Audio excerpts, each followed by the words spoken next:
আজকে নিউজ দেখলাম একটা, আমার এক ভাই শেয়ার করেছে হোয়াটসঅ্যাপে আমাকে। সকালে দেখার পর থেকে আমার গাটা গিনগিন করছে এখন পর্যন্ত, মানে আমি মেলাতে পারছি না সমীকরণ। আর এই যখনই পড়তে বসছি বা আমল করতে যাচ্ছি, নামাজে দাঁড়াচ্ছি, ওই নিউজটাই মাথার মধ্যে বারবার ঘুরপাক খাচ্ছে। দেখলাম যে দীর্ঘকাল পর্যন্ত, একটা দীর্ঘ সময় পর্যন্ত একজন বাবা তার মেয়ের সাথে জেনা করে যাচ্ছে এবং সে হাতে নাতে আজকে ধরা পড়েছে। মানুষ তাকে গণপিটুনি দিচ্ছে। কোন একটা জেলার নাম বলবো আমি ঠিক মনে করতে পারছি না, মেবি পটুয়াখালী টাইপের কোন একটা জায়গা। তো একটু ভাবেন যে আসলে কোন জায়গায় আমরা আছি এখন। আমরা কি সুস্থ না বিশ্বটা সুস্থ? একজন বাবা কিভাবে একজন মেয়ের সাথে, যুবতী মেয়ের সাথে একটা লম্বা সময় পর্যন্ত শারীরিক সম্পর্ক মেনটেন করতে পারে? আর মিডিয়ার মাধ্যমে যখন এটা মানুষের কাছে প্রচার হচ্ছে, তখন মানুষের মধ্যে একটা চিন্তা আসছে যে আসলে এটাও হতে পারে। এবার কিন্তু এই পাপটা বাড়বে, কারণ মানুষ আগে ভাবতে হতে পারে না, এখন মানুষ জানলো যেটাও হতে পারে। যেমন সমকামিতা, কোরআনে যে সমকামিতার কথা বলা আছে, এই কথাটা কিন্তু সাহাবায়ে কেরাম বলতেন যে আল্লাহ পাক কোরআনে নাজিল না করলে আমরা জানতামই না যে এমন একটা যুগ ছিল যে যুগে ছেলে ছেলের সাথে জিনা করতো না। আর নবী সাল্লাল্লাহু আলাইহি ওয়াসাল্লাম বলেছেন, আমার উম্মতের মধ্যে আমি ভয় পাই কয়েকটা জিনিস। তার মধ্যে একটা হচ্ছে আমার উম্মত সমকামী হবে, আমার উম্মতের একটা অংশ সমকামিতায় লিপ্ত হবে, যেটা এখনকার ওয়ার্ল্ডের কিন্তু একটা মৌলিক সমস্যা। অলমোস্ট এভরি কান্ট্রিতে এদের সংখ্যা বাড়ছে ডে বাই ডে। আপনি হয়তো ভাবছেন যে আপনি 5 ওয়াক্ত নামাজ পড়েন, মাশাআল্লাহ, রোজা রাখেন, যাকাত দেন, ইসলামিক লাইফ মেনটেন করেন, বাইরের জগৎটাও এমন। আসলে ব্যাপারটা এমন না। বাইরের জগৎটা ডেঞ্জারাস, ডিসগাস্টিং, মানে একটা ডেমোস্ট্রেটিং বাইরের জগৎটা। পাপ, পঙ্কিলতা, অশ্লীলতা, ফাহেশা, হারাম, ব্যভিচার, জিনা, সমকামিতা, সুদ, ঘুষ, দুর্নীতি, হত্যা, রাহাজানি, ডাকাতি, চুরি শব্দে ভর্তি বাইরের জগৎ। আর আমরা মসজিদে এসে 5 ওয়াক্ত সালাত আদায় করছি আর মনে করছি আমরা সেফ। যতক্ষণ বাইরের পরিবেশটাও ইসলামের আদলে গড়ে উঠবে না, ততক্ষণ পর্যন্ত আমাদের ব্যক্তিগত জীবনের ইবাদত, পারিবারিক জীবনের ইবাদত গুলো দীর্ঘ সময় পর্যন্ত সাস্টেইন করতে পারবে না। অদ্ভুত যুগ, ঘরে ঘরে দেখবেন পরকীয়া চলছে, ম্যাক্সিমাম ঘরে ঘরেই পরকীয়া। স্বামী স্ত্রীকে নিয়ে সন্তুষ্ট না, স্ত্রীও স্বামীকে নিয়ে সন্তুষ্ট।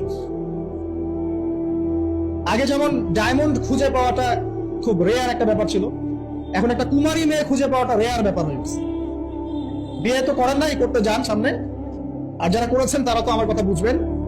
কারেন্ট জালেও যে জাটকা ধরা পড়তো, এখন আপনি ওই কি বলবো, পবিত্রতার জাল দিয়ে সার্চ করেন, দেখেন কয়টা কুমারী মেয়ে খুঁজে পান। স্কুল কলেজের মেয়েরাও এখন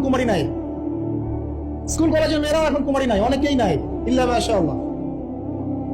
পরিবারের লোকজন জানে ওইগুলা, এটাই স্বাভাবিক। এখন গত লেকচারে কিছু কথা বলছিলাম যে মিডিয়ার মধ্য দিয়ে এমন একটা ট্রেন্ড চালু করা হয়েছে যে আস্তে আস্তে পাপগুলোকে স্বাভাবিক করে ফেলা হচ্ছে। সুদ খায় মানুষ, কোনো ফিলিংস নাই, মনে করে স্বাভাবিক, সবাই খায়, আমিও খাই, এ যুগে না খেলে চলে নাকি? ঘুষ নেয় মানুষ, বলে স্বাভাবিক, ঘুষ ছাড়া কি চাকরি হয়? Normal trend. দুর্নীতি মানুষ করে, স্বাভাবিক, নর্মাল, ও তো করে, আমি করি তো কি হচ্ছে, আমার বড়জন তো করে। সেই বড়জন বলছে আমি করি তো কি হচ্ছে, তার বড়জন তো করে। এই করতে করতে টপ টু বটম সব দুর্নীতিবাজ, স্বাভাবিক, নর্মাল, আমরা মেনে নিয়েছি। এভাবেই চলছে। যুবকরা স্মোক করে, মাদক সেবন করে, নর্মাল, সব যুবকই তো করে। কলেজ ইউনিভার্সিটিতে আমি করলে কি সমস্যা? জিনা, সবাই তো যাচ্ছে পতিতালয়, তা আমি গেলে কি সমস্যা?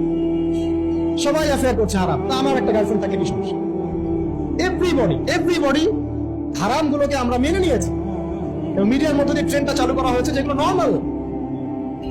অথচ নবী সাল্লাল্লাহু আলাইহি ওয়াসাল্লাম, এই ফায়জুল কালাম বইয়ের মধ্যে হাদিসটা আছে যে যখন তোমার পাপ তোমাকে বাধা দিবে না, তোমার ভিতর থেকে একটা বাধা আসবে না, যেটা পাপ, বুঝবা যে ঈমান নাই তোমার। যখন ভিতর থেকে পাপ করলে একটা বাধা আসে, বুঝবা তুমি ঈমানদার। মানে পাপ করলে যদি বাধা আসে ভিতর থেকে যে আমি একটা খারাপ কাজ করেছি, আল্লাহর কাছে আমাকে তওবা করতে হবে, ইস্তেগফার করতে হবে, তখন বুঝবেন যে আপনার ভিতর ঈমান আছে। এই জন্য আল্লাহ পাক আপনার মনের মধ্যে এই চিন্তা নিয়ে আসছেন, আলহামদুলিল্লাহ। যখন পাপ করতে করতে দেখবেন আপনার মনে কোনো ফিলিংসই নাই, তখন বুঝবেন যে আসলে আপনার ভিতর ঈমান আর কিছু বাকি নাই, যেটা আছে খালি ফোস্কার মতো, একটা নুক্তার মতো। নবীজি বলেছেন সাল্লাল্লাহু আলাইহি ওয়াসাল্লাম, মানুষের অন্তর থেকে আমানত উঠে যাবে, একটা ফোস্কার মতো পড়ে থাকবে, নুক্তার মতো পড়ে থাকবে। জনগণ বলবে যে অমুক লোক খুব বড় আমানতদার, অথচ ওর কলমের মধ্যে আমানতের যাররা পরিমাণ বাকি থাকবে। তো কোরআন এবং সুন্নাহর চোখ দিয়ে আপনি একটু চারপাশটাকে দেখেন, একটু অনেস্ট হই, নিজের সাথে একটু অনেস্ট হই। আমার মধ্যেও যদি ভুল থাকে আমিও নিজেরটাকে একটু দেখি। আমাদের যেভাবে আমল করা উচিত ছিল, আমরা যারা দিনের দায়ী বলি বা আলেম বলি, রিপ্রেজেন্টেটিভ বলি, আমরা সেরকম আমল করতে পারছি না। আমাদের যেমন সাহসী হওয়া উচিত ছিল আমরা আসলে পাচ্ছি না। আমাদের যেমন ঈমান, শৌর্য, বীর্য এবং দূরদর্শিতা রাখা উচিত ছিল আমরা আসলে পাচ্ছি না।